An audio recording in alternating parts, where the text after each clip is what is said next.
At the top of the hour, we showed you video of the moment a Russian fighter jet collided with a U.S. drone. Some fear the act could escalate tensions between the two nations.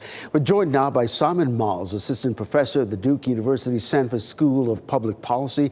Professor Miles, great to have you in today. Now, first, U.S. officials said Russia intentionally downed the drone, but yesterday, U.S. Army General Mark Milley said he wasn't sure if the Russian jet intentionally made contact with the U.S. drone. What do you make of this? Is that strange in your opinion? You know, it's not really strange to me. Looking at the video, what seems to be happening is that the Russian aircraft is trying to make an extremely close pass and probably try to blind or in other ways shoo off the American unmanned aerial vehicle with a fuel dispensation to try to kind of make it turn tail and run away. So it's hard for me to really say that this looks like an intentional strike because, frankly, an intentional strike would be really dangerous to that Russian pilot. And I think that what General Milley said is probably the best assessment, is that this was an accident trying to do a very dangerous and reckless aerial maneuver. Yeah. So based on your expertise, have you seen this before? Yeah, we've seen actually a lot of this type of behavior, even just since the war broke out in early 2022, with Russian aircraft trying to shoo away American, British, and other NATO partners and allies who have been flying surveillance flights down in the Black Sea region.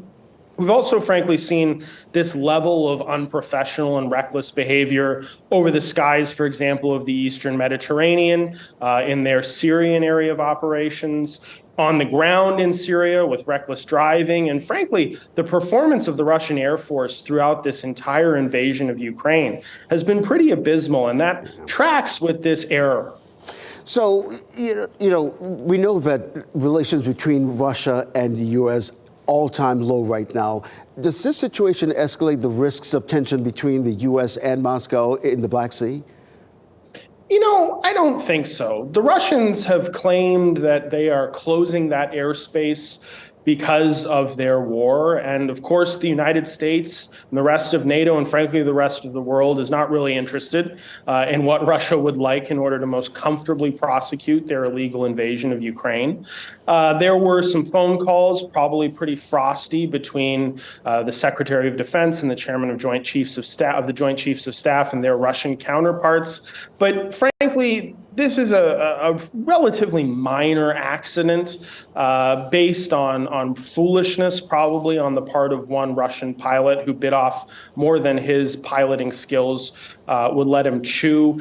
In the grand scheme of U.S.-Russian relations, I frankly don't really see this being more than a little blip. Well, we're all hoping that's the case as well. Professor Simon Miles, we appreciate your time and perspective today. Thanks for having me.